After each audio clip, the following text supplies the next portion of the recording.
పేదవాడి పక్షాన నిలబడతాం, ప్రజా గొంతుకై నినదిస్తాం. వాయిస్ ఆఫ్ వాయిస్లెస్, తెలుగువారి మనస్సాక్షి సాక్షి టీవీ. సాక్షి టీవీ ప్రసారాల కోసం మీ స్థానిక కేబుల్ ఆపరేటర్ను వెంటనే సంప్రదించండి. ఆయన తెలంగాణ కమల దళపతి కావాలని ఆశపడ్డారు. మొదటి నుంచి ఆయన పేరే వినిపించడంతో తనకే తప్పకుండా ఆ పదవి వస్తుందని ఆశపడ్డారు. కాషాయ పెద్దలు కాదన్నారు. ఈ నేపథ్యంలో ఆయన ఏమనుకుంటున్నారు?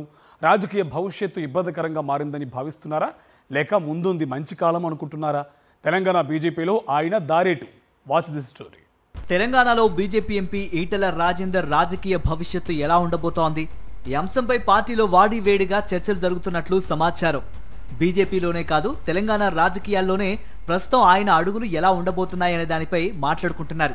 తెలంగాణ బీజేపీలో బీసీ నినాదం ఊపందుకున్న నేపథ్యంలో బీసీ సీనియర్ నేతగా సుదీర్ఘ రాజకీయ అనుభవం ఉన్న ఈటెల రాజేందర్కే బీజేపీ రాష్ట్ర అధ్యక్ష బాధ్యతలు ఇస్తారని ముమ్మర ప్రచారం జరిగిన సంగతి తెలిసిందే. తానొకటి తలిస్తే దైవం మరొక రకంగా తలిచిందన్నట్టుగా గత కొంతకాలంగా అధ్యక్ష రేసులో ఉన్న ఆయన్ను కాదని పార్టీ హైకమాండ్ చివరి నిమిషంలో నిర్ణయం తీసుకుంది. రామచంద్రరావును తెలంగాణ బీజేపీ అధ్యక్షునిగా ఎంపిక చేసింది. దీంతో ఎంపీ ఈటెల రాజేందర్ కు తీవ్ర నిరాశే మిగిలింది. తమ నేతకు ఎదురైన భంగపాటును తలుచుకుని ఆయన అనుచరులు అసంతృప్తితో రగిలిపోతున్నారట.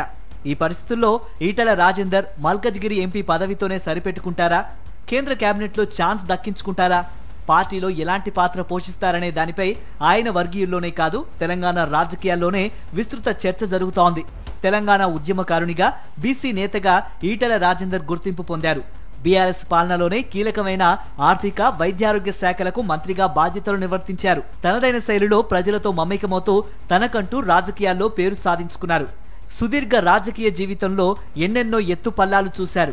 ఈ నేపథ్యంలో మాజీ మంత్రి ఎంపీ ఈటెల రాజేందర్ అనుభవాన్ని కాషాయ పార్టీ ఏ విధంగా వాడుకుంటుందనేది ఇప్పుడు చర్చనీయాంశంగా మారింది. 2021లో కాషాయ పార్టీలో చేరిన ఈటెల రాజేందర్ ఆ వెంటనే జరిగిన హుజూరాబాద్ బై ఎలక్షన్లో విజయం సాధించారు.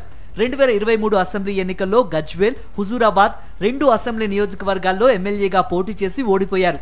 ఆ తర్వాత 2024లో జరిగిన లోక్సభ ఎన్నికల్లో మల్కజ్గిరి నుంచి పోటీ చేసి విజయం సాధించారు. ఆ తర్వాత పార్టీలో పట్టు పెంచుకునే దిశగా శక్తివంచన లేకుండా కృషి చేశారు.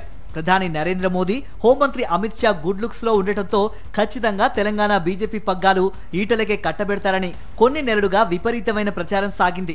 ఏ ఇద్దరు బీజేపీ నేతలను కదిపినా ఈటెలకే అధ్యక్ష పదవి అని చెబుతూ ఉండేవారు. దాంతో తమ నేతే తెలంగాణ కమల దళపతి అని ఆయన అనుచరులు గంపెడాసలు పెట్టుకున్నారు. బీజేపీ బీసీ నినాదంతో ముందుకు వెళ్తున్న నేపథ్యంలో బీసీ నేత రాజేందర్కే రాష్ట్ర పార్టీ పగ్గాలు అప్పగిస్తారని రాజకీయ విశ్లేషకులు కూడా భావించారు. అనూహ్యంగా రాష్ట్ర పార్టీ బాధ్యతలు మాజీ ఎమ్మెల్సీ రామచంద్రరావుకు అప్పగించారు. దీంతో ఈటెల రాజేందర్ నారాజయ్యారని, ఆయన అనుచరులు వాట్ నెక్స్ట్ అంటూ అయోమయంలో పడ్డారని సమాచారం. ప్రస్తుతానికి ఎంపీ ఈటెల రాజేందర్ సైలెంట్ మోడ్లోకి వెళ్లిపోయారట.